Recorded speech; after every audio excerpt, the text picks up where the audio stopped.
Okay. Good morning, afternoon, or evening to you all, and a warm welcome to this UNIDIR event on strengthening the implementation of the Chemical Weapons Convention. My name is James Revel. I'm the WMD program lead here at UNIDIR, and I'm delighted to be able to moderate today's discussion. Before beginning and getting into that discussion, a couple of comments from myself. It seems that with near universal adherence, the Chemical Weapons Convention is one of the pillars of the international disarmament architecture. And it has had numerous successes, with 98% of declared chemical weapons stockpiles verifiably destroyed. The convention has also served as an example of what is possible when the international community, the states and stakeholders work together. The Nobel Peace Prize awarded in 2013 to the OPCW is testimony to this. Nevertheless, it's also clear that there is much to be done and the convention faces several challenges ahead. In the last decade, we've seen chemical weapons used on several occasions, and clearly this is a source of concern. Responding to these violations of the norm and upholding the prohibition, the chemical weapons, and the convention is of the utmost importance. As the former Director General of the OPCW, Ambassador Ahmet Azumcu, points out in a foreword to our new report, the use of chemical weapons is a crime, and those who intend to use them would show restraint if there is certainty that they will be identified, held responsible, prosecuted, and punished. We recognize this is difficult in the current geostrategic environment. Nonetheless, if we are to fulfill the aspiration of a world free of chemical weapons, ensuring compliance with the Chemical Weapons Convention and upholding the norm warrants further attention. To this end, today we want to provide an overview, or at least begin by providing an overview of a UNIDIR report on enhancing the management and enforcement of compliance in the regime prohibiting chemical weapons. This report has been produced by Dr. Ralf Trapp and Dr. Cheng Tang, who are both distinguished experts and have extensive experience in these matters. They will also be joined by Dr. Jakob from the Peace Research Institute in Frankfurt and UNIDIR's Maria Garzon Maceda, both of whom have considerable experience in disarmament and chemical weapons related issues. We'll also have a second interlinked part of this event, which will consist of another matter of importance in strengthening the implementation of the Chemical Weapons Convention, specifically on gender. Achieving gender equality is key for effective treaty implementation, yet the field has long been characterized by a gender imbalance. Nonetheless, it is encouraging to see the work of the OPCW Technical Secretariat, which has implemented a plan for gender mainstreaming at every level of the organization, and indeed has achieved gender balance at the senior management level. However, there is still much more that can be done in support of the equal, full and effective participation of women in all decision-making processes related to arms control, non-proliferation and disarmament. It's also important to go a little bit beyond participation. Gender can provide a useful analytical lens that can be of relevance to strengthening the Chemical Weapons Convention. Since 2018, UNIDIR has been working to support states and the international community on these issues.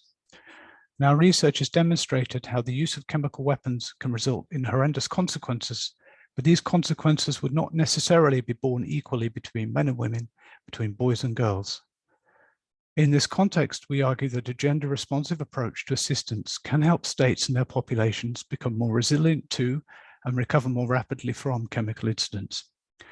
I invite you to read all the different outputs that we've produced, and we'll hear from relevant updates to the work and this session by Dr. Renata Delacroix, UNIDIR Gender and Disarmament Lead. Before beginning, though, a couple of practical points. From the outset, I should note that this event is being recorded and will be made available on the UNIDIR YouTube channel in the coming days.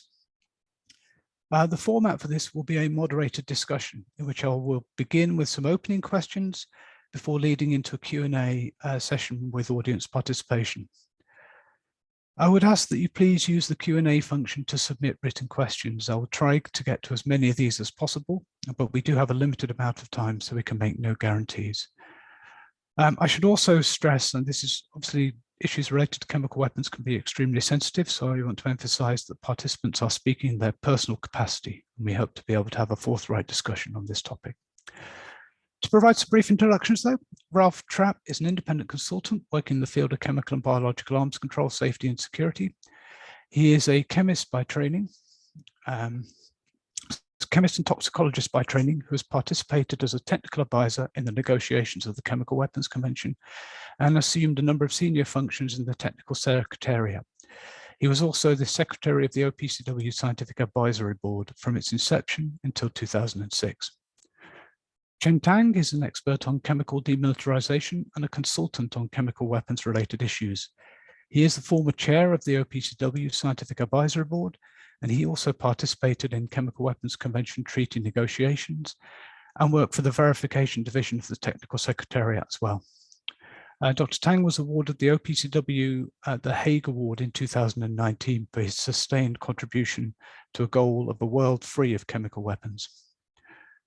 I'm also delighted to be joined by Dr. Una Becker. She is a senior researcher at the Peace Research Institute in Frankfurt, in Germany, specializing in arms control, disarmament, and non-proliferation, particularly related to chemical and biological weapons. In 2021, Una also wrote a UNIDIR report on WMD compliance and enforcement in a changing global context with co-authors Carmen Wunderlich and Harold Muller, which is also available on the website. And finally, joining us is Maria Garzon Maceda, who serves as the research assistant for the WMD program. Maria previously spent 10 years with the Argentine Ministry of Foreign Affairs, where she worked on the implementation of the Chemical Weapons Convention. I'd like to thank all of you for joining us for this event. Now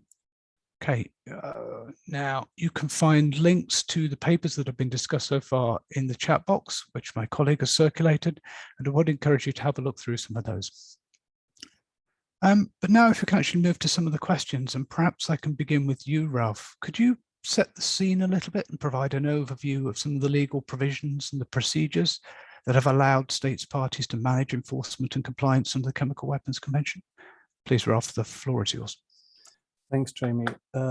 First of all, thanks to you, to UNIDIR, and also to Cheng as my co-author for the possibility of contributing to this project, and also for being here today at this event. So let me say some words about the provisions and the context within which the Chemical Weapons Convention deals with compliance management and also compliance enforcement. And I've chosen the word management of compliance with some purpose, because it really is a process and it is a management issue up to the point when enforcement becomes more important. We've looked at this in a previous UNIDIR study, which concluded that the CWC provides a sophisticated system of legal provisions and procedures that allow states to manage and, when necessary, enforce compliance. So the convention itself sets the legal framework, it establishes procedures and principles, whilst it is the OPCW with its institutional approach to actually implement these provisions and make the process possible in practice. Compliance management, one should understand, starts at the national level. It starts with national implementation, with the way in which countries domesticate both the legal requirements, the prohibitions, but also the other administrative requirements under the treaty, and provide resources for implementing and enforcing these requirements at their national level. That also extends into reporting requirements and the interaction, more broadly speaking, with the OPCW and other states parties. The OPCW has consistently been supporting this process of domestication of the Chemical Weapons Convention since its very beginning. It then at some point culminated in an Article 7 implementation action plan for several years, which was followed up subsequently, and still is in the focus of the Conference of States Parties and the Executive Council year after year. This is to ensure that these prohibitions are actually comprehensively implemented at the domestic level, at the level of natural laws, vis-a-vis natural and legal persons and state entities as well. I should underline this. But then that in itself, of course, is only the starting point in ensuring compliance and also enforcing it if necessary. The Technical Secretariat is there to implement the verification provisions of the Chemical Weapons Convention, and that gets you into a whole range of different articles of the treaty, which I don't really want to enumerate here. But what it all does is it provides essentially at the basis of routine verification a baseline. It provides a common understanding of how the convention is being implemented, how the requirements are being followed, and what the current situation in terms of compliance actually is. It's factual, it's evidence-based, and it's there to provide a basis for then the policymaking organs to draw their conclusions about the state of compliance in this context. There are special provisions in the convention. There is challenge inspection and there are investigations of alleged use, which are there to clarify concerns about possible non-compliance, clarify situations where there is a suspicion of a breach of the treaty, or in fact, where there have been reports of the use of chemical weapons in one situation or another. We've only also seen in recent years the use of a number of ad hoc mechanisms. These are a reflection not so much of a gap in the convention as of particular circumstances, and I'm referring here particularly to the uses of chemical weapons in Syria, which required measures to be adapted to the concrete situation in this country, an ongoing civil war with external actors involved as well, and a situation where after the use of chemical weapons, Syria had joined the Chemical Weapons Convention. All this required thinking about what can be done in the practical environment in this situation, and this led to the establishment of such mechanisms as the Declaration Assessment Team, the fact-finding mission, and also together with the United Nations, initially the Joint Mission, and then finally the Joint Investigative Mechanism, which no longer exists. Other mechanisms that have been developed in the context, and in particular also in response to recent uses of chemical weapons, flow from a decision of the 4th special session of the Conference on Disarmament in 2018. Some of these measures specifically, again, for Syria and addressing the fact that the Joint Investigative Mechanism was no longer in place. Others, more broadly speaking, to respond to situations where chemical weapons have allegedly been used and where one needs to establish factual evidence and states need assistance in some respect, for example, with the analysis of samples from incident situations or from victims of such attacks. So all these mechanisms come together to provide a broad basis of evidence, of factual information that allow the policymaking organs then to draw their conclusions and to move into proceedings to manage the compliance situation. The key role here goes to the Executive Council and its involvement with states parties, and also its set of procedures that can be used to address possible compliance concerns. One of the things I should point out, or I should emphasize, is that the decisions that come out of this process, out of the policymaking organs, the Council, and eventually the Conference of States Parties, aim at encouraging states parties to return to full treaty compliance. So this is not compliance management, and also enforcement is a cooperative process. It has to be understood as a cooperative undertaking.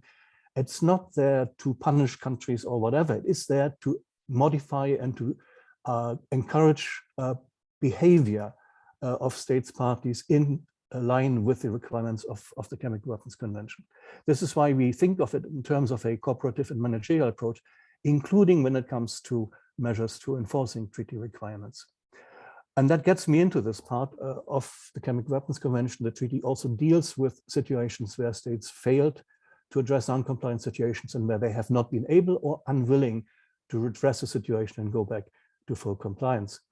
These provisions are then set out in Article 7 of the Convention, which is titled Ensuring Compliance and Redressing and Remedying Situations that contravene the provisions of the Convention.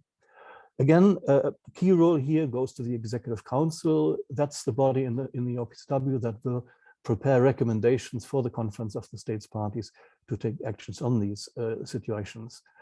That can go all the way to sanctions, but one needs to understand that in the context of the Chemical Weapons Convention, these are essentially internal sanctions. They're different from sanctions in the UN context, certainly different from sanctions issued or decided upon by the UN Security Council.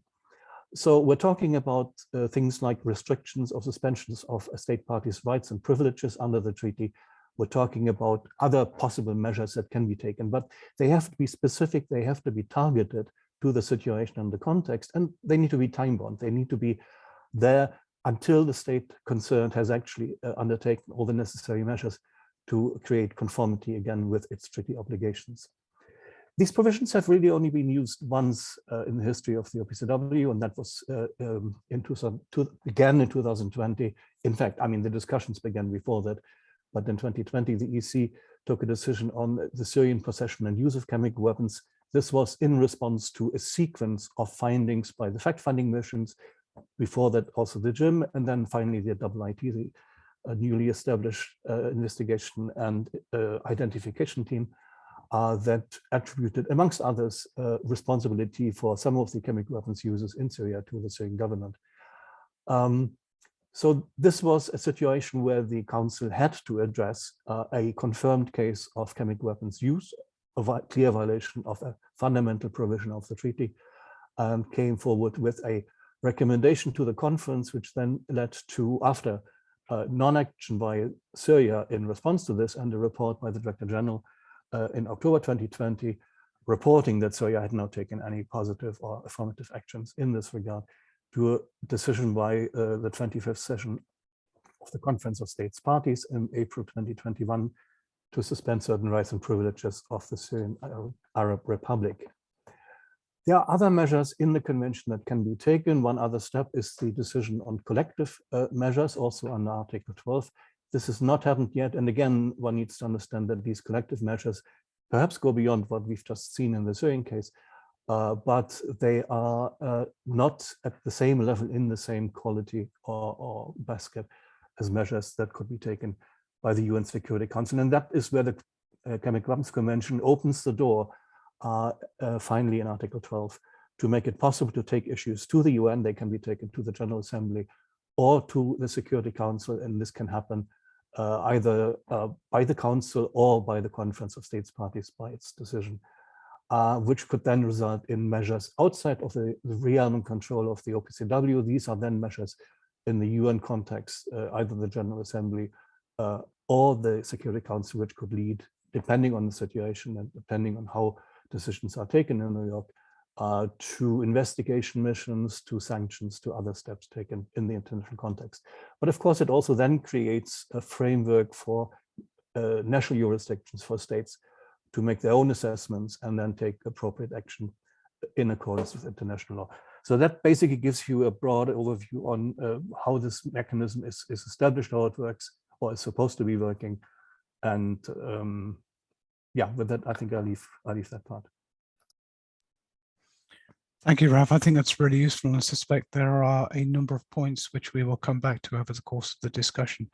I should also have noted, if participants would like to submit questions, I really would encourage you to do so, and don't feel you have to wait until, feel free to send questions using the Q&A function whenever something comes to mind. So please feel free to use that, and I'd encourage you to do so.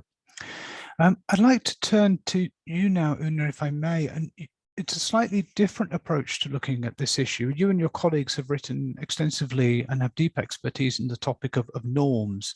And I think in past work, you've remarked that norms against chemical weapons actually remain solid. I wonder whether you could elaborate a bit on norms and normative challenges. So what are these and how they developed, how they sustained, with particular reference to the Chemical Weapons Convention? The floor is yours, Una. Thanks very much, Jamie, and also from my side, thanks a lot to you and to UNIDIR for inviting me and for giving me the chance to speak here today. Yes, I'm very happy to talk about norms, and even though it might sound a bit like an academic topic at first glance, I hope to show that it's actually, I think, quite useful and helpful to take a step back at times and reflect on what we're actually talking about, because of course we're talking about norms all the time when we talk about disarmament, and rightly so. And compliance and enforcement issues, I think, are particularly closely related to the idea of norms, because of course it's the norms that we want to see compliance with and that we want to enforce if necessary. So what are norms? Well, from my political science perspective, actually, I look at norms pretty much the same way as Ralf and Cheng did in their paper, and they actually quoted same authors that I usually quote. So norms are basically guidelines and rules for behavior. They help us know what behavior we expect or can expect from others. And to put it very, very simply, they help us tell right from wrong, so right behavior from wrong behavior. Norms are present in all our lives all the time, but of course here we specifically talk about disarmament norms. And I think it's important to understand or to keep in mind that norms are not carved in stone. They don't just come into existence and then they exist for all times, but they're what we call constructions. They are shaped, they can change, they can be changed. And if things don't go well, they can erode and decay over time too. So they do need maintenance, so to say. They don't need to be tended to. So the interesting question is, and we hear about that, we hear talk about that a lot in relation to the chemical weapons issue, because we have seen the use of chemical weapons, and many people use this and as an example for saying, well, the norm's under threat, the norm might be weakened. And I'm actually quite grateful for the opportunity to speak here, because I would just like to put the idea out there that that might not be the case. Of course, the use of chemical weapons is a very serious issue, and it is a definite violation of a norm. There can be no question about that. But the question I would like to put out there is whether this actually really means that automatically the norm is in danger because chemical weapons have been used. And I would make a very strong point about saying that that's not necessarily the case, because norms depend as much on actions and compliance and violations as they depend on the reactions to these actions. So we still, even if someone violates a norm, we still have a chance to go against that.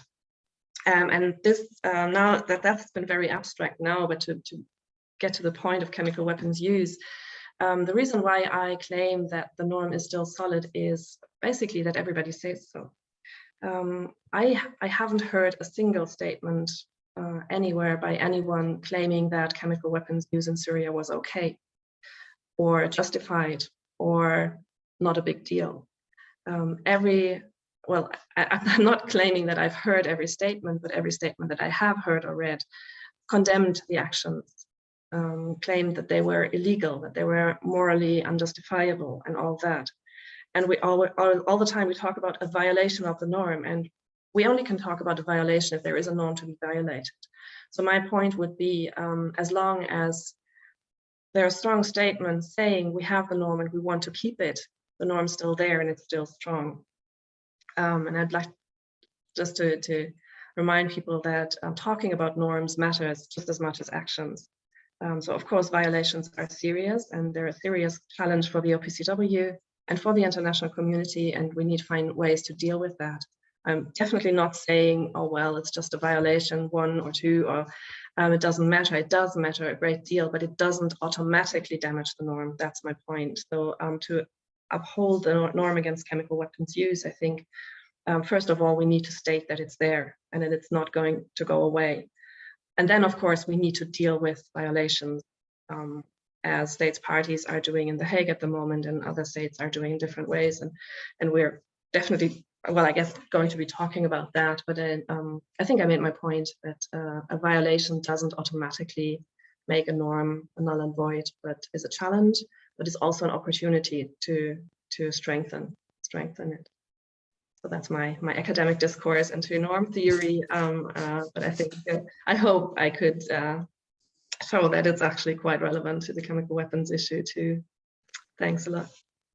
Thanks, Una. I think that's a really useful sort of account of norms and the importance of norms and talking about norms. And indeed, many statements to various meetings related to the Chemical Weapons Convention do actually do that and draw on sort of normative language as well. Moving from what is perhaps a little bit more of a scholarly perspective to more the practitioner side now, if I may, I wanted to turn to you, Maria. And drawing on your experience in the MFA, I wonder whether you could talk about some of the challenges in compliance at the national level. I mean, Ralf touched upon some of these issues of implementation, but I wonder whether you could sort of provide a bit of an account of what sort of issues does this present from your experience. The floor's yours, Maria.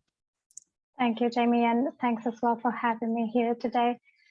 So yeah, some challenges on compliance at the national level. It will obviously depend on what are the particular obligations we're talking about and what are the characteristics of the state party in question.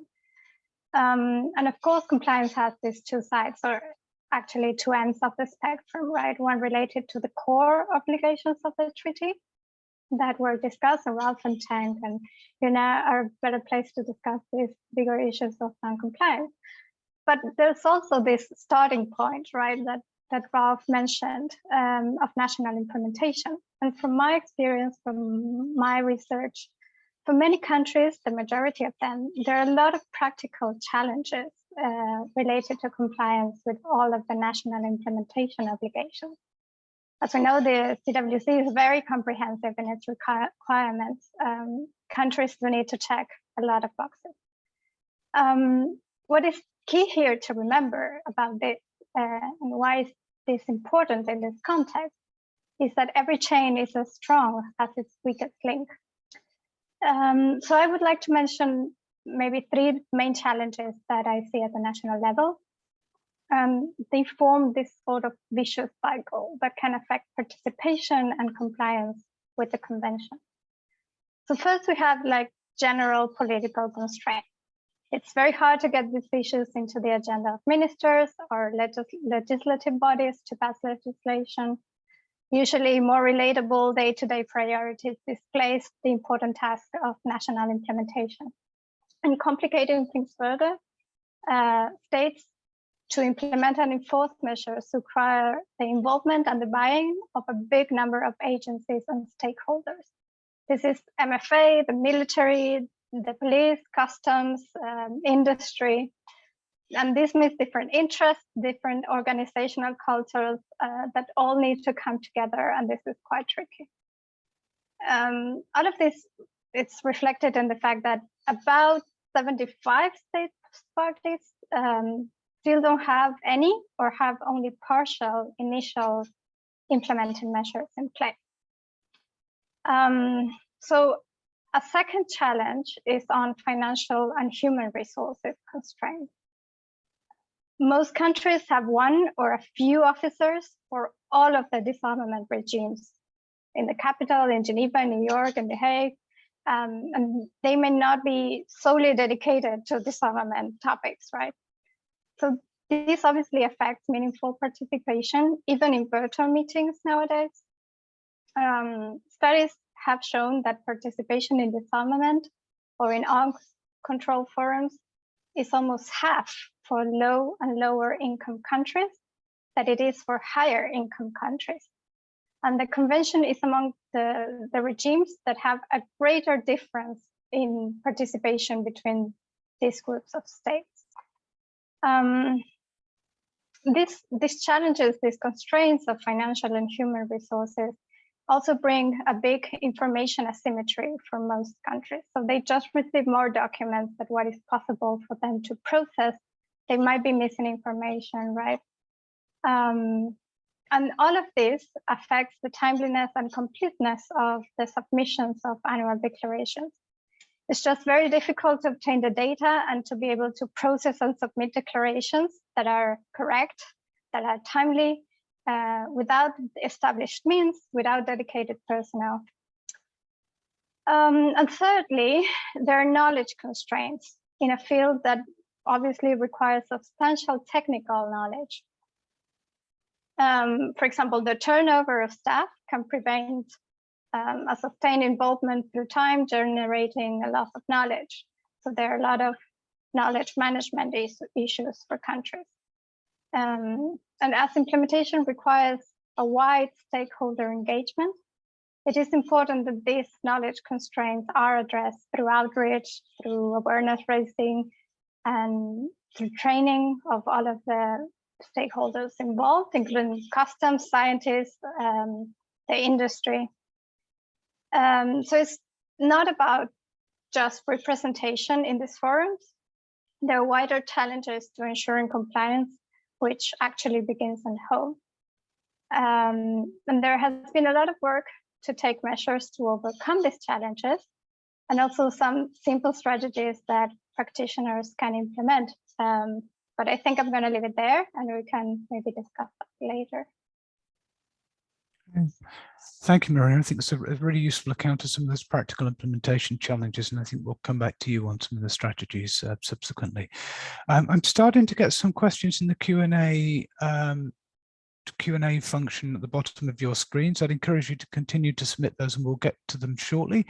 But now if I could turn to you, Cheng, in the report you've spoken about enhancing OPCW's scientific, technical and operational capabilities in the field of verification, investigation and non-routine fact-finding and technical assistance. I wonder if you could elaborate a bit on more of the technical sort of side of things, how and what should be done to sort of enhance capabilities here. Please, the floor is yours. Thank you, Jamie, for the kind introduction at the start and for having me for today's event. First of all, I also would like to say it was my great pleasure to work with Ralf this time on UNIDIR's report. I have actually known Ralf for almost 30 years. It's really a great pleasure to cooperate this time. With regard to enhancing OPCW's capabilities in the field of verification, we have recommended in our paper that the OPCW should enhance further its scientific, technical, and operational capabilities in the fields of verification, investigation, and fact-finding and technical assistance. For example, by strengthening the forensic and analytical capabilities of the technical secretariat and its designated laboratories. This is of particular importance to the OPCW when conducting investigation, fact-finding, or providing technical assistance visit to the state's parties. For the forensic and analytical capabilities, I participated in the work of the OPCW Scientific Advisory Board temporary working group on investigative science and technology. The final report of the TWG was sent to the Director General of the OPCW in December 2019, which contained 36 detailed proposals on how to enhance such capabilities for the technical secretariat to consider. I think this is quite useful. Another area may be considered to enhance such a capability is through the OPCW's knowledge management program. As you know, by implementing the OPCW tenure policy, many experienced verification experts, such as inspectors in the OPCW Inspectorate and the substantive officers for mission planning in verification division, they are leaving the organization each year. In order to keep OPCW's institution knowledge in the area of verification practice, the knowledge management is of particular importance. This can be supported through training or exercises in area critical to conduct of investigations, including challenge inspections and investigations of alleged use of chemical weapons. The last point I would like to make is about the OPCW Center for Chemistry and Technology, which is right now under construction and will be completed by the end of this year. The ChemTech Center should be developed as a global center of excellence and innovation in the field of verification and investigation, and as a global repository of knowledge, as well as reference standards and data for analysis of chemical warfare agents. In this regard, the future ChemTech Center should make effective use of experts in the Scientific Advisory Board and the OPCW's links with the international scientific community. Thank you, Jamie, over to you. Thank you, Cheng. I think that's really useful, and certainly the point on knowledge management is a recurring theme in many of these discussions I've found. Perhaps I've got another couple of questions here, and I can see more questions are coming in.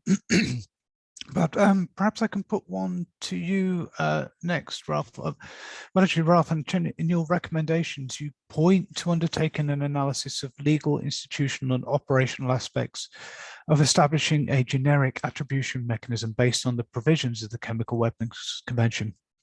I wonder whether either of you, and perhaps Ralf, you'd like to start with this. Could you elaborate on this idea of sort of what would this do and how would it work? The floor's yours, Ralf. Thanks. Well, basically that recommendation came from a number of discussions that are taking place in the OPCW, but also outside in respect to the role of this mechanism that was established by the fourth special session, the IIT, and of course, with a focus for that team on investigating responsibility for chemical weapons users in Syria, and whether it would not be a good thing for the OPCW to look more generically at mechanisms to address not just in general terms the investigation of alleged use, because that's in the treaty already. There's a whole verification annex part 11 that deals with that, but specifically on procedures for attribution in this context. But if one wants to go down this track, and I should point out from my perspective that there is nothing fundamentally contrary about the question of attribution in the context of CWC investigations. It's in the treaty already. You cannot address non-compliance issues or non-compliance concerns without asking the questions about who were the perpetrators in that situation. What that then means for compliance is a different question, but you need to have the facts in hand. And of course, that is also recognized by the procedures on investigation of alleged use, which make reference to the fact that inspectors should record any information about the origin of the chemical weapons used. So if you accept all this, you then ask yourself, okay, how could this mechanism look like? And does that pose any additional things we need to think about? And let me just quote briefly from the second report of the ITT in 2021, where they, in the introduction, clearly state that the ITT has no authority to assign individual criminal responsibility, nor can it make final findings of non-compliance with the CWC. And then it says its mandate is strictly limited to establishing facts that would enable the policy-making organs of the CWC to draw such conclusions. I agree with that, but at the same time, one needs to ask how far do the policy-making organs actually go into areas such as individual criminal responsibility? Is that actually the mandate, or is that the authority of an arms control organization? And if the answer is no, then we're talking about a relationship between the OPCW and external entities, other institutions, either in the UN context or on a regional context, or even national jurisdictions that have jurisdiction over such cases, like such issues like criminal responsibility. So how do you see the relationship between what comes out of an investigative process conducted by the OPCW and other entities, external entities that have jurisdiction over those things from a perspective either of criminal international law, criminal national law, human rights law, humanitarian law, and so on? There may be other bodies of law that are concerned here as well. And to some extent, we've answered these questions, or the OPCW has answered these questions in the context of the decisions it took at the fourth special session. There are some general principles and some general directions in there, but I feel that if one wants to discuss a more generic attribution mechanism as part of the investigative tool and fact-finding tools that the OPCW has at its disposal, we need to think a little bit more careful about the legal context and how this relates to other entities and how this information would be used. And then also in that context, the question of what does that mean for institutional relationships and what does it mean in operational terms? So I'm not giving any answers here. I'm simply suggesting that if one sees this as an important step, and it would be a step that could also address some of the other questions I've seen coming up in the question section, including other incidents of a small scale that sort of don't fit into the classical scheme of investigations of alleged use as we know them from the 1980s. Again, then the question is, who are the jurisdictions who are actually carrying this through, and who have authority to do so, and how do you think about the relationship between arms control, the OPCW, and these other entities? Thank you, Ralf. I think that does indeed get into one of the participants' questions in the Q&A on, in particular, what other mechanisms are needed to address the violations of the CWC. Just to extend sort of that a response to that particular question. Now, perhaps I can turn to you now, Cheng. In the report, you've suggested a review of the design and the application of CWC of the CWC industry verification regime. I wonder, could you talk a little bit about why this is important and what would you hope to achieve with this review? The floor is yours. Thank you, Jamie, for this question. This is, in fact, a question we have addressed to all CWC states parties to consider in our paper. As you have just mentioned, 98% of declared chemical weapons in the world have now been destroyed. The United States announced it will complete its CW stockpile destruction program by next year in 2023. It will be a great achievement and milestone for the implementation of the Chemical Weapons Convention. The industry verification regime or non-proliferation regime is one of the 4 pillars of the CWC.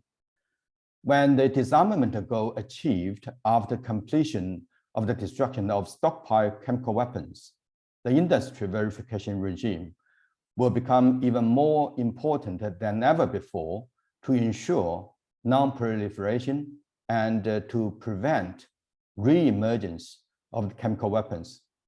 Therefore, in our paper, we recommended that the CW states parties should consider a broad review which can be supported by Technical Secretariat and the Scientific Advisory Board of the design and application of the CWC industry verification regime, as well as corresponding national implementation measures. This review should be a holistic review, which may cover declarations and national controls and transfer controls and measures implemented by industry and trade associations and individual companies. The industry verification regime was designed by the CWC drafters 3 decades ago.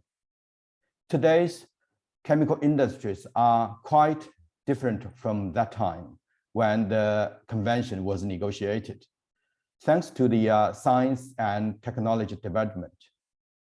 This review should explore ways in which the industry verification regime can be further evolved to address changes in the scientific, technological, and industry environment, as well as new threat scenarios, such as CW capabilities with smaller footprints or illegal procurement networks for toxic chemicals intended for CW purposes, including by the non-state actors. With regard to the Annex on Chemicals of the Convention, which is the key to the industry verification regime for data monitoring and on-site inspection, the SAP, in its report to the 4th Review Conference, also recommended that the OPCW should review schedule of chemicals in light of science and technology development. For example, to assess whether the chemicals currently listed are in the properly schedule, or any toxic chemicals or specific precursors should be added to or removed from current schedules. In this connection, it also suggested to consider, for example, whether it is technically feasible to accurately monitor Schedule 3 chemicals that are produced in very large quantities, for example, over 100,000 tons per year. The last point is about the non-scheduled other chemical production facilities, the OCPFs. The OPCW should also consider to evolve in such regime based on the experience achieved so far for a better OCPF regime, to focus inspections on those facilities that employ materials and technologies of particular relevance to the objectives of the CWC. Thank you, Jamie. Back to you. Thank you. I think that's a really important point on the evolution of the industry environment and new threat scenarios. So thank you. I want to sort of return to a point you raised earlier, Maria, and this is actually one of the questions from the audience as touched upon this as well. You mentioned some of the challenges with national implementation. One of our participants has asked, is there anything better resourced states parties could do to help alleviate these pressures, and what should the technical secretariat be doing? And I suppose what might be some of the ways to address the challenges that you articulated earlier? Are there things you've seen in the past that are useful? Please, Maria, the floor is yours. Yeah, of course. So there are a lot of strategies that states have used to overcome these challenges that we mentioned. And of course, we have the extensive work of the Technical Secretariat on capacity building and supporting implementation. But going back to what I said before, for those political challenges of getting the issue into the agenda, you have to keep in mind that generating momentum is important, but also being sensitive to timing is essential in developing a strategy for this. We had the example of this influential visitors program that was organized, and there's also forums for parliamentarians organized by the OPCW that have helped to raise awareness and to promote the passing of legislation. Then for the financial and human resources constraints, I'd say the room for maneuver is limited, but the key might be to work smarter here. So basic but effective ideas for officers here include, for example, dedicated some time to streamlining reporting, generating templates that work for you, creating protocols, building written institutional memory. All of these things allow smaller offices with fewer resources to comply with reporting obligations in a much easier, much faster way. And I say this from my own experience. And many national authorities out there, not only more resourceful as the question asked, but really a whole variety of states out there, and also the Technical Secretariat and also some NGOs like Vertic. They have this type of resources of templates. They're happy to share them so they can be adapted to other states. For example, the regional meetings of national authorities are a good opportunity to do this. And also there are some electronic tools that are being developed by the Technical Secretariat. Not only the ETNA and the 6, this things for electronic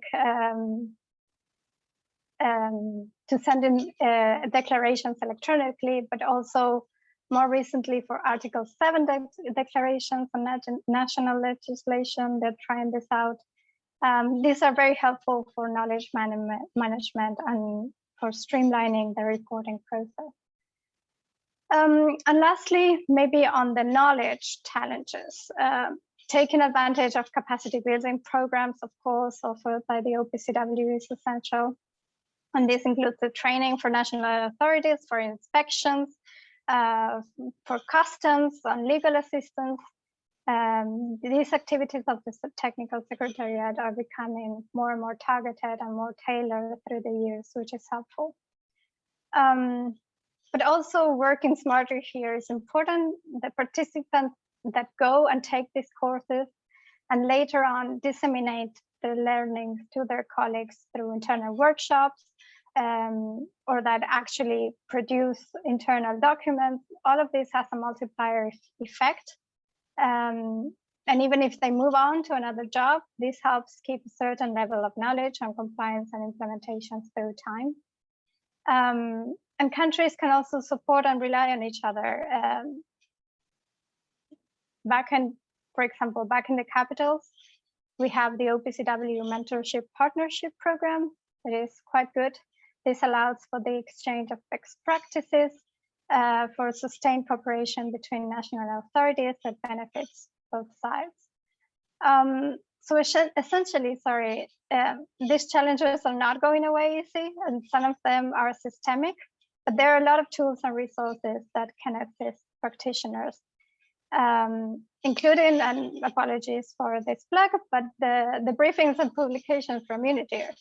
So I think also the next session on gender is an example of that.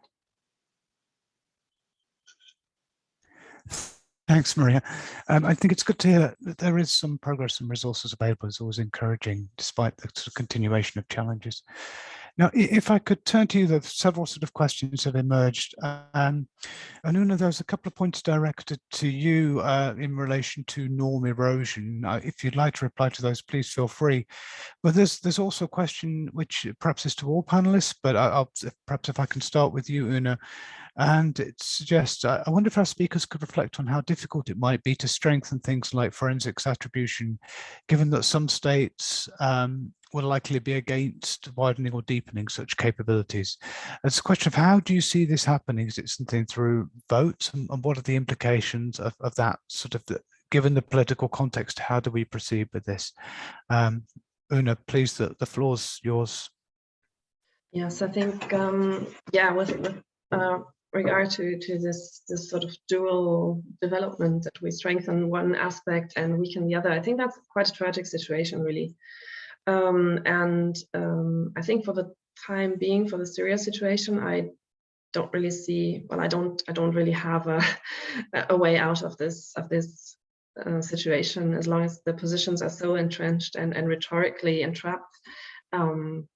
Like with states making strong statements, and it's difficult to go back from them and admit, well, actually, yes, the situation was different. So I don't really see that we can expect a lot of change for the better in this particular situation, but I would hope that this doesn't mean it always has to be the case. I mean, even in the Syria situation, we did see significant amount of cooperation between Russia and the US in the early stages. Of course, the situation has changed drastically since then, but I think it's still helpful to keep in mind that there was cooperation possible. And if we, I can't really imagine any realistic scenario now, but if we would ever get into a similar situation, it doesn't mean it has to be like it is today, that we always will have to make this trade-off that we do have, I think, indeed do have to make at the moment, that any strengthening of the technical and the compliance management side seems to come with a political price to pay. But again, that doesn't have to be the case in any other situation, I think. Thanks, Una, and sorry for sort of foisting that difficult question. Ralf, I can see your hand is up, but actually, if I may use this opportunity as well to put another set of questions to you as well, so perhaps you could take both, because we have a cluster of questions around challenge inspections from participants. So should we be making use of challenge inspections? Why has this not taken place? What are the barriers? There's a couple of questions there. Perhaps you could take those as well as following up on the question that I just put to Una, as you wish. The floor's yours, Ralf. Thanks, Jamie. Just as a follow-up to Una, I entirely agree. We have a situation, certainly in the context of Syria, where it is very difficult to untangle between specific compliance concerns and political positions around that on the one hand, and more broader issues of what is it that the OPCW should or should not be doing and what it should be developing. For the time being, we simply have a problem here.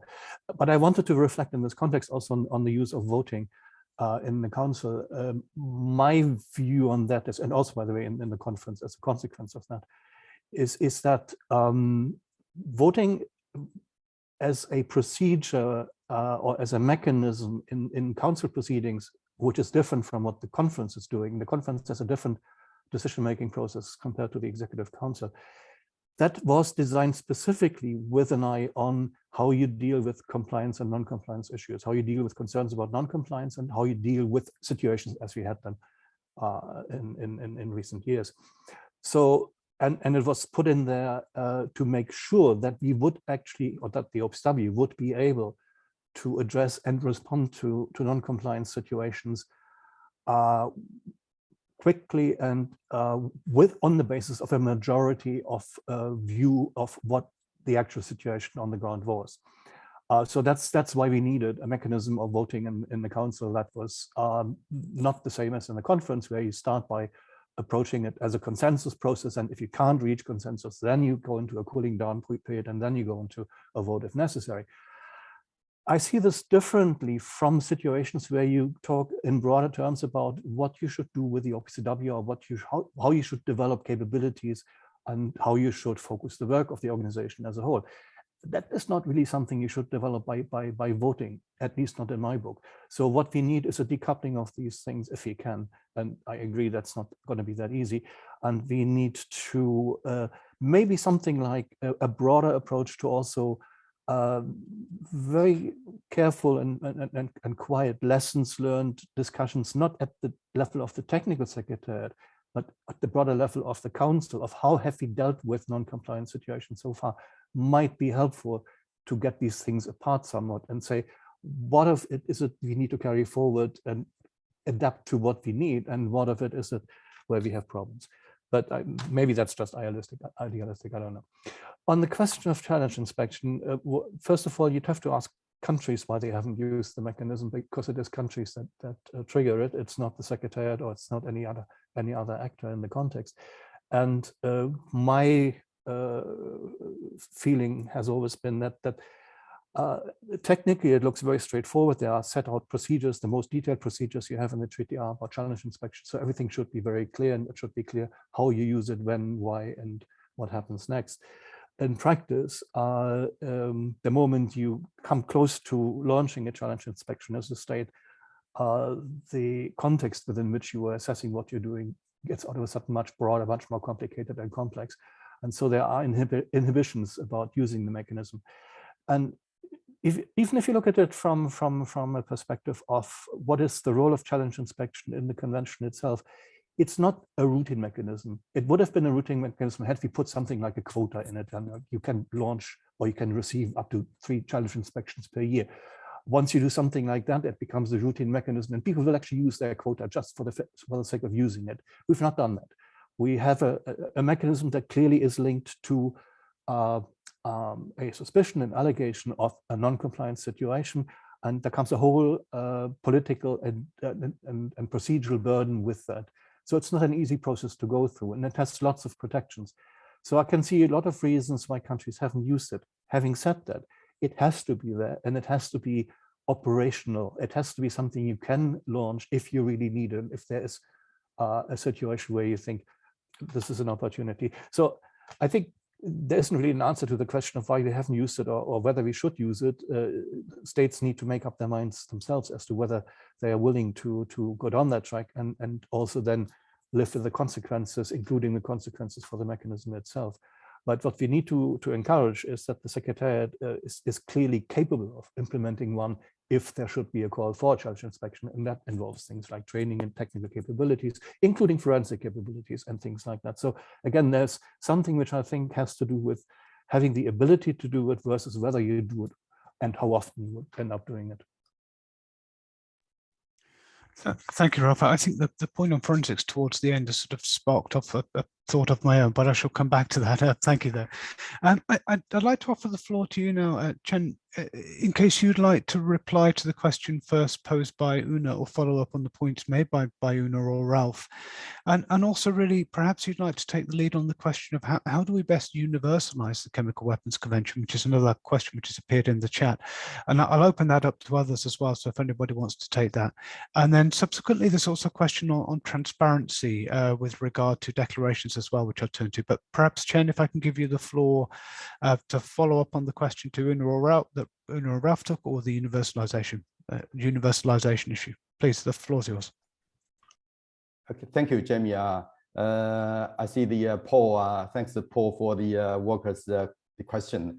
Actually, the universality is always a very important issue in the OPCW, starting from the entry into force of the convention. The states parties are all concerned about the universality, but through the efforts by all states parties and the whole world community, we see the states party become more and more ratifying the convention. So now we have 193. It's a big achievement. So almost universal convention.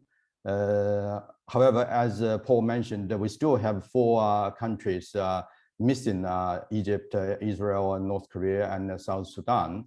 Well, as you may know, South Sudan has expressed intention, I think it's in 2018 or 19, they sent a representative to the OPCW Conference of States Parties, so within reach.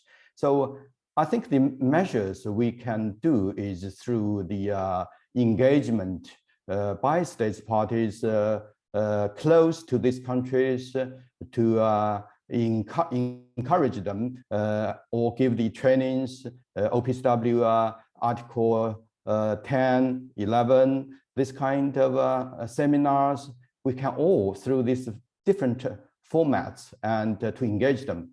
Through that way, let them to better understand the obligations under the convention and their responsibilities, how to implement such the convention. From I know, the OPCW Technical Secretariat also provides some technical assistance to states party, let them know how to implement in providing declarations, etc. So these are all the measures, I think, depends on the states party and the technical secretariat to encourage them, let them know how and what's the responsibility.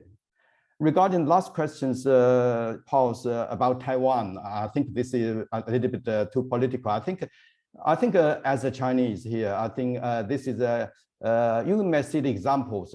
The Hong Kong has been successfully resolved. I noticed the Chinese government did a lot of efforts to encourage also the Hong Kong authorities with discussions, and you can also see the Hong Kong authorities participate each year of the Conference of States Party. I think follow the one country, two systems the format. Chinese national the authority will use such kind of examples to solve this problem of Taiwan. Thank you. Thank you, and thank you for taking that rather tricky question. I'd like to turn to you now, Maria, and it's a question for you, which has been put directly to you actually on the link between national implementation and compliance. Perhaps it might warrant if you could perhaps explain that. And also, I wonder whether you have an additional thoughts on universalization of the Chemical Weapons Convention as well. But I shall leave that to you. The floor is yours, Maria. Yeah, thank you. On the link between wider compliance issues and these national issues we've been talking about, as I said, we can talk about compliance on the most fundamental obligations of the convention, and there's also the side of the other obligations that are not make or break, but are linked, because the regime is one entire package. Everything works together for this cooperative approach that we've been talking about. And I can give a couple of examples of how this works. For example, there are a lot of discrepancies in the declaration of imports and exports, that are registered by the OPCW annually. So countries that don't have robust legislation for customs enforcement or controls for imports and exports, these are more vulnerable, to be used as ports for triangulation of chemicals, for example, for illicit trading that can end up being in the wrong hands. So that links directly to wider compliance issues and upholding the norms of the convention. And another example might be the lack of declarations or the lack of updating of declarations. Of course, you need to look at this in the wider context and assess if this lack of declarations or lack of updating, if these are due to constraints that we discussed before, that I mentioned, or if there is a will not to uphold the obligations, right? But this actually creates problems to the technical secretariat. Every year, there are a few inspections that are planned and carried out only to learn that when the team gets there, the facility was not supposed to be inspectionable. There are a lot of resources that get lost for the organization on this. So definitely the lack of proper national implementation affects not only the state party, but the organization as a whole, and makes the regime less robust.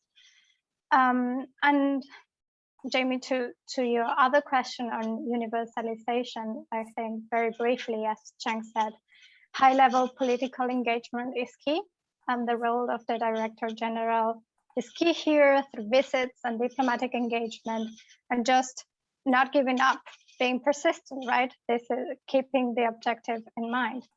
And also the role of all other states parties to the convention in following up and also doing this diplomatic engagement and reminding the few states parties that are still outside of the convention that they should join and why they should join. So those are my 2 cents on universalization. Thank you, Maria. I think it's really useful. I'm conscious of the time now, and we're going to move to the next session.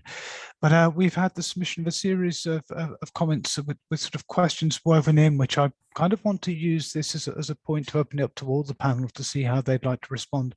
I won't read all the comments out because there's quite some detail in there, but I think there's some interesting points for us to consider further. But to pick up on a couple of the points raised, it's noted that, and this is quoting, despite the changes in the political and security environment, the Chemical Weapons Convention and its verification mechanisms are still valid.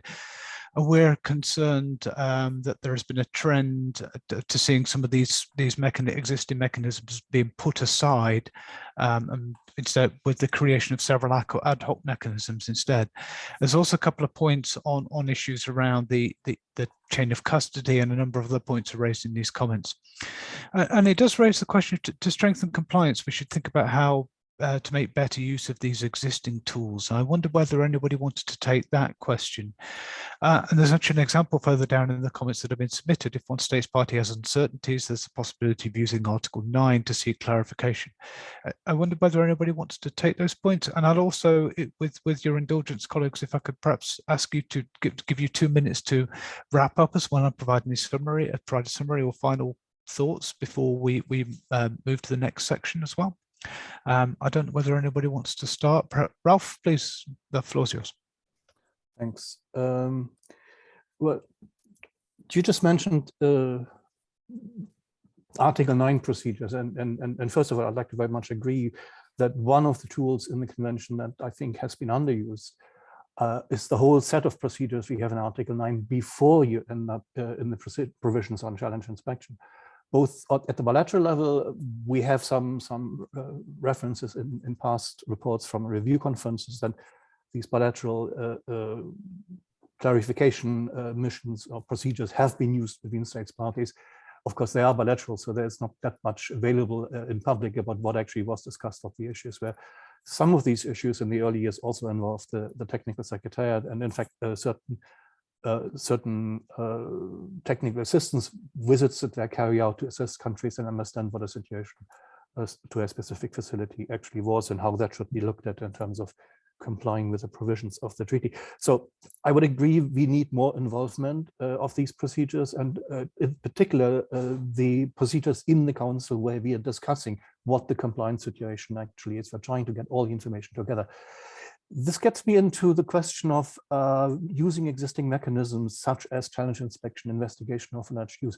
These are all provisions that require a state party or state parties to launch an investigation. If that doesn't happen, you are now actually in a situation where you have, you may find yourself in a situation where you have public reporting about either the use of chemical weapons or threats of use of chemical weapons, things like that, and no response by the OPCW. That is not really a tolerable situation. You need to do something about it. You can have a political debate in the council, yes, but you also have a responsibility for the Director General to look after the interest of the CWC, of the organization of all states parties collectively, and see whether he can find and devise mechanisms, procedures that would help clarify that situation. So, and in fact, if you look at the spirit behind the clarification procedures in the council, they are also quite flexible, allowing for the development and for devising mechanisms to resolve an issue, either in form of an expert panel or in form of certain on-site activities, not inspections in the traditional sense, but others, to resolve the problem. This is all about trying to get a factual basis for how you can address and then hopefully resolve an issue of compliance concerns. So I'm a little bit less hesitant to accept improvisation if one is clear about what the objectives are, and if one also is clear about how this is being conducted. And transparency clearly is an important aspect here. It has to be clear to everybody what are the rules of the game, why are things done, in which way are they done, what are the bases on which reportings and findings are being communicated to the policymaking organs, and in particular the Council. So I think one of the things we do need to do in respect to Syria is really step back from the actual acute issues that we have today and try to understand what were the options, what have we done, what of that has worked, and some of it has worked very well. What of it is problematic, and where states have different views on how it was done or what the outcomes were or how the outcomes should be interpreted, and see whether we can find some common ground, but detached from the current situation in this particular conflict. Because as long as we keep it associated with that situation, it's going to be very difficult to come to any agreement, because it gets overlaid immediately by other political issues that are not really part of the more broader thinking about what we do with the convention in the long run. And the same applies to something like the IIT. I can understand the concerns of countries that look at this and say, well, this is not in the treaty. No, it's not written into the treaty. What is in the treaty is that inspectors should, if possible, collect information that helps us establish the origin of chemical weapons used. Now, that is a tiny little sentence at the very end of a part 11 of the verification ends, which, by the way, was drafted essentially at the end of the 1980s. This is as old as this text is. And it's very much based on the experience we had from the UN and UNSGM, but became the UNSGM mechanism, investigations of uses of chemical weapons during the 1980s in Southeast Asia and in Africa and other places in the world. I'm not suggesting that this text needs changing. Opening text in a legal document like a Chemical Weapons Convention carries a certain risk. But I think we need to sit down and think about how do we address that particular issue. And it's not the only place in the convention where we have text that was developed in a certain context and that gives us basic principles and approaches to what we should be doing, but where the technicalities, where the methods we have today, the approaches may be very, very different from what we were thinking about 40 years ago. So again, do we want to open the treaty? I don't think so. I think we need to think about things that can be brought into the framework of the legal framework and the procedural framework of the convention, and can then be used to address these issues of today and tomorrow. Thanks. Thank you, Ralf. I think it's a really thoughtful answer for us to take forward. I now want to offer the floor in the following order to Una, then to Cheng, and then finally to you, Maria, to present any concluding thoughts. If I could ask you to do so in a minute. Please also feel free to respond to any questions. And there are some quite extended comments which I haven't been able to go through all those, so apologies to those that have not been fully addressed. But please, if I can first offer the floor to you, Una, and then Cheng and Maria. The floor is yours. Yes, thanks, Jamie. Yes, just briefly, first I'd like to come back to the issue of norms and erosion and that, and there was a comment rather than a question, and I'm not going to argue with that. I think that's just a matter of perspective and yeah, but what I would like to reiterate is I'd really like to emphasize that I think it's important to separate the troubles of the OPCW at the moment from the status of the norm. I don't think that the practical and political problems we see in the OPCW are an indication of the strength or weakness of the norm against chemical weapons use. Possession might be different, but use definitely. So that's on that. On the questions, I can't go into detail on any of the questions. I'd just like to pick out one thing that you quoted from the comments in the chat. Are the CWC measures to address compliance still valid? Yes, absolutely. But I don't think that the addition of the mechanisms, the new mechanisms we have for the Syria situation, in any way replace these mechanisms or detract from them or anything. I know there are very different opinions on that, but my personal view would be that they're actually supporting the mechanisms that are in the treaty, and could be utilized as Ralf just very eloquently and in much more detail than I could ever do pointed out. They're supporting, I think, what it's there, and they're not damaging or replacing or detracting or anything from that. But again, I know that there are different views on that, and we don't have, this is not the place or the time to argue about that, but you ask for final comments, and that would be my view on this issue. And thanks very much. Thanks, Ina. Perhaps if I can turn Cheng to you and then Maria, before we'll move straight on to Renata. Please, the floor is yours, Cheng. Okay, thank you. Thank you, Jamie.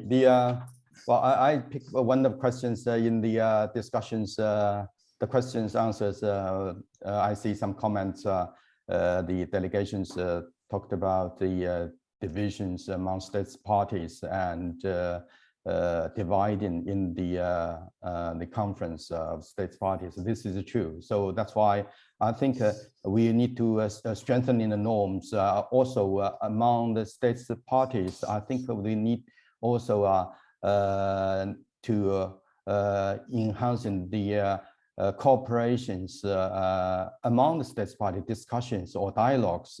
So the convention, there is a very important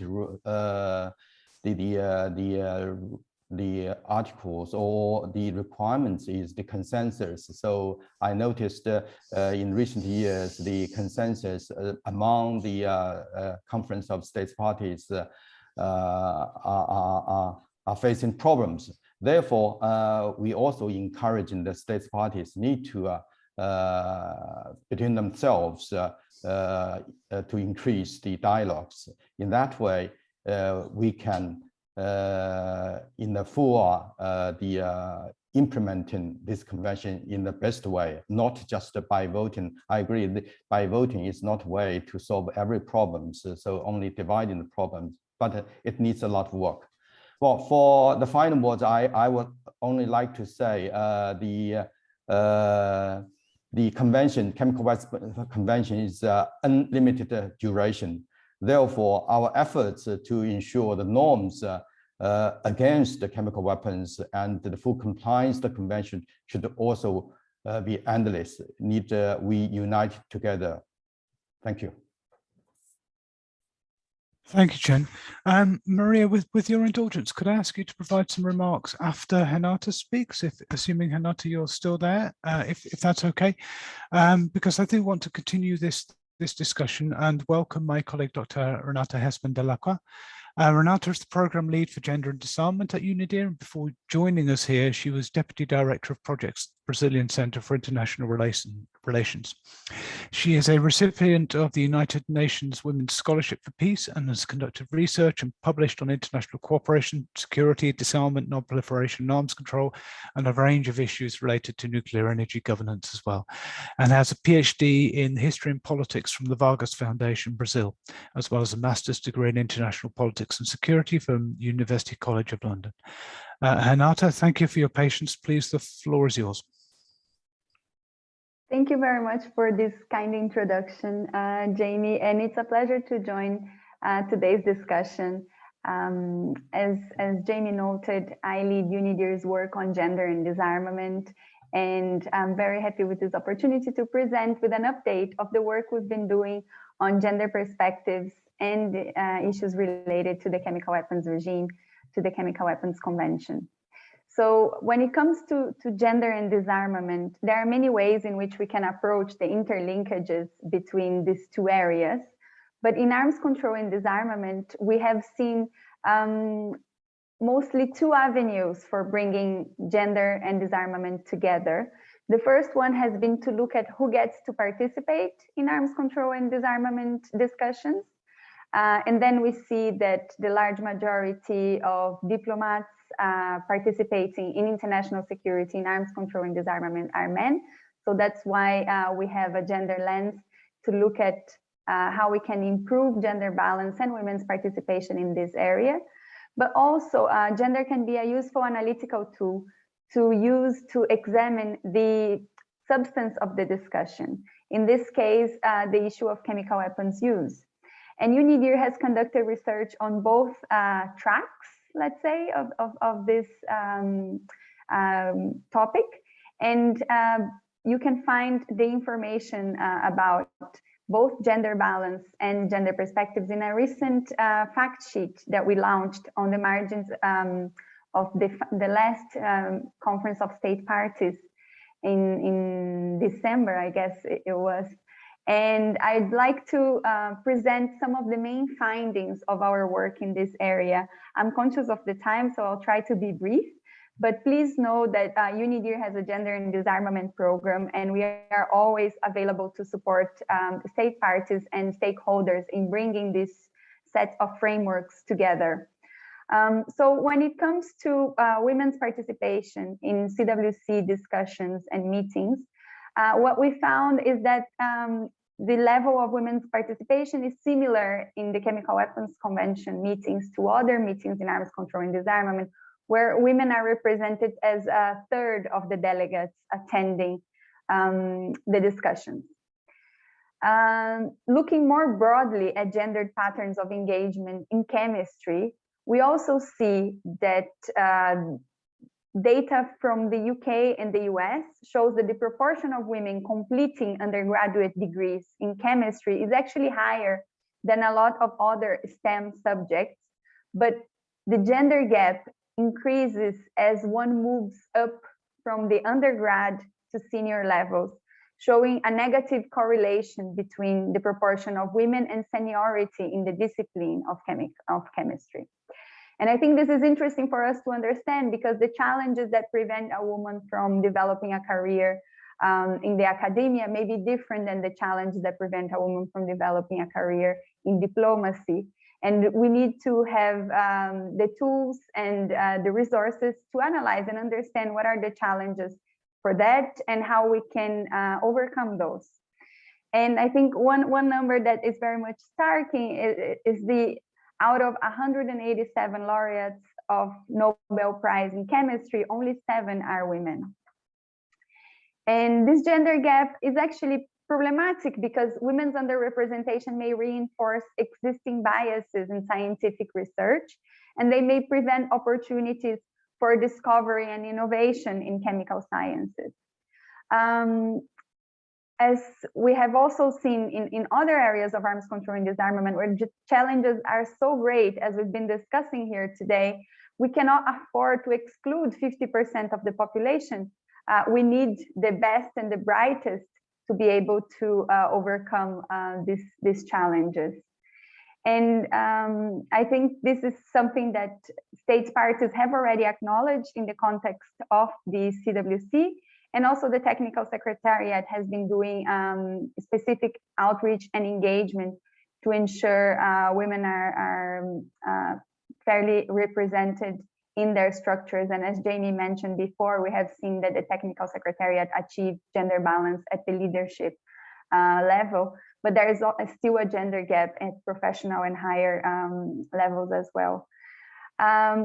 On the other side of how we bridge gender and arms control together, which is to look at the substance and the considerations of the discussion, I would like to reference a study that UNIDIR published called Missing Links, where we examined the relevance of sex and gender analysis for strengthening implementation of the CWC.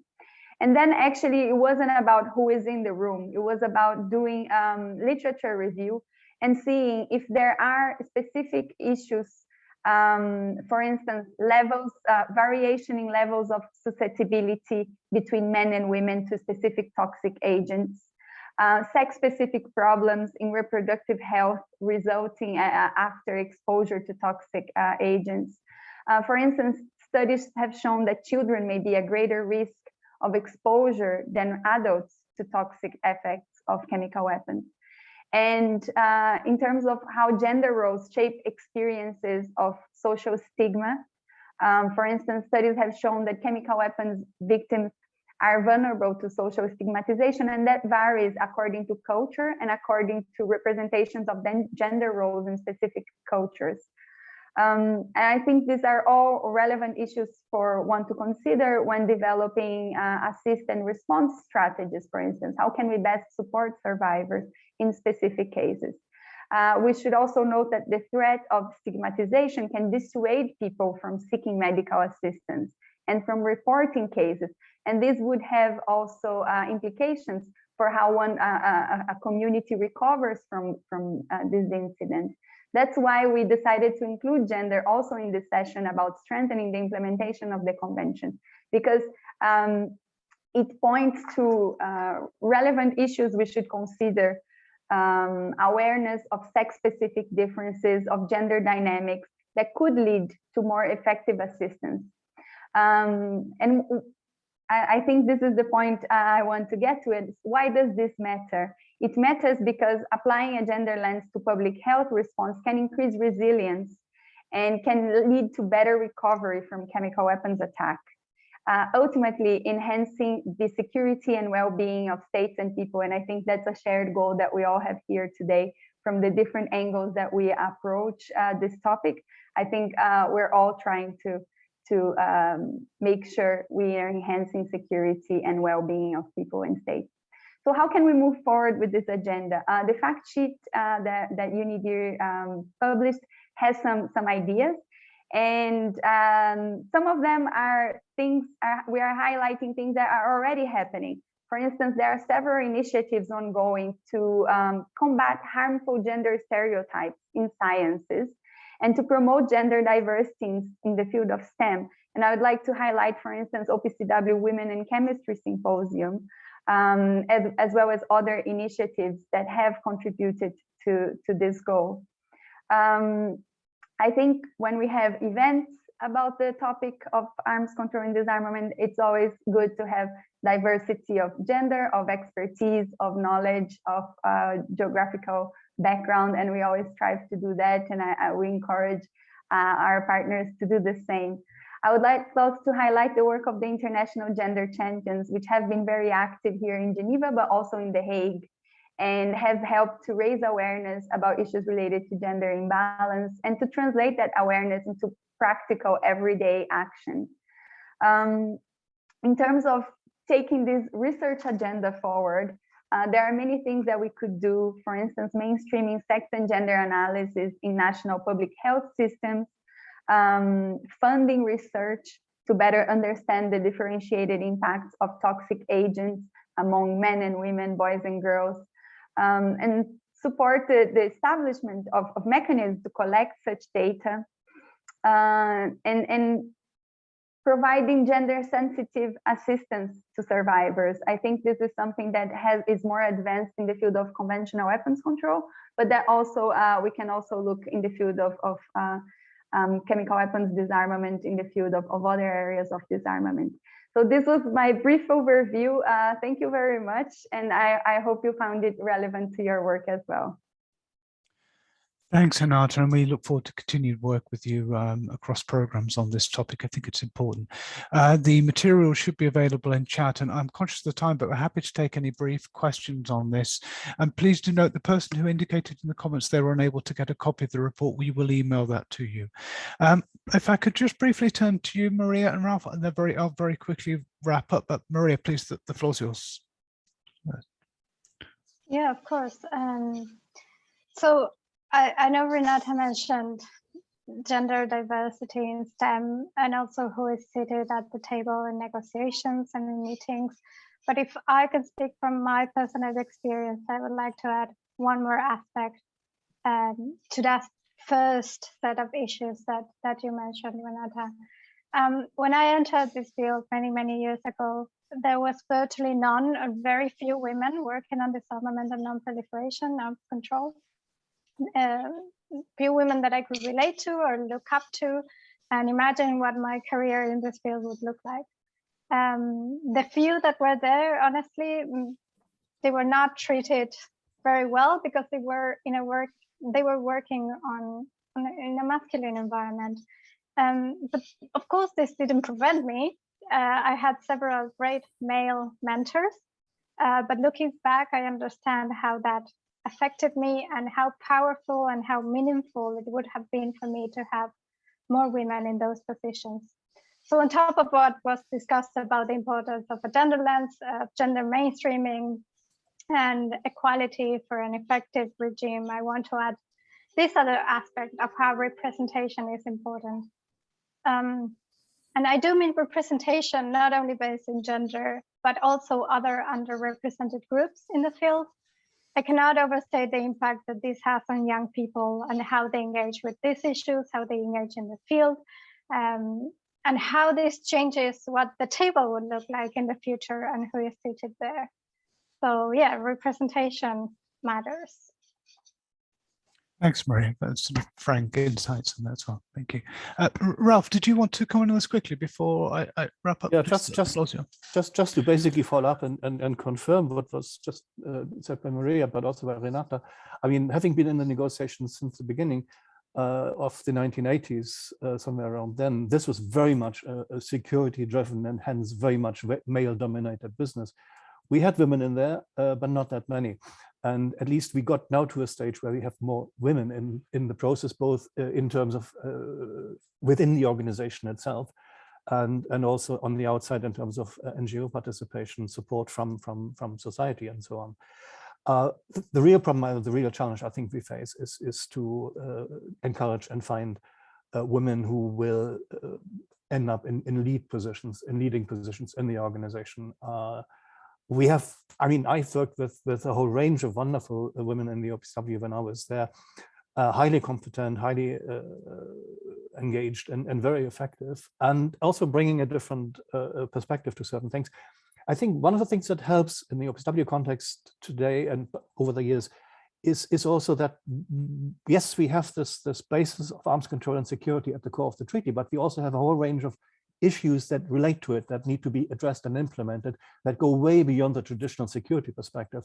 And so there's an opportunity here to break away from this sort of security and thus still male-dominated thinking and acting into a broader area of activity and engagement. So I just keep my fingers crossed that things move in the right direction. And I was happy to see today that we had 3 ladies on the panel and 3 men. So at least there it was balanced. Thanks, that's all. Thanks, Ralf, and indeed thank you to Renata for sort of kicking off and providing us that update. It's much appreciated. And of course, thank you to all the panelists. I'm conscious of the time, so I'll wrap up now, having gone 3 minutes over. So indeed, thank you, Cheng, thank you, Maria, thank you, Una, Ralf, and Renata. Thanks to the UNIDIR team that produced this event, that includes Maria, but also my colleague, Dr. Wilfred Wan, who is behind the scenes, but we appreciate that as well. It's not always fully acknowledged, but we're very grateful there. And of course, thank you to those of you in the audience for joining us for this event. We will send an email from the UNIDIR team requesting feedback. Alternatively, this can be completed through the instructions in the chat window. If I could encourage you to fill that in, it does help us improve our events moving forward, and we really do welcome your feedback. And just for people's information, we are planning several events related to chemical biological weapons. The next one we're planning will look at international cooperation under Article 10 of the Biological Weapons Convention. This is planned at the moment for the 10th of February, but there'll be notices sent out in due course and through Twitter. I'd also like to invite you all to explore the reports that we've produced and been discussed so far, and both from the gender program and our program, and indeed those ones that go across programs. They are all available on the website. And it just remains for me to say thank you all for joining us here. I hope you found the discussion useful. Have a good day or night, or please insert as appropriate. And thank you all very much. Bye, folks.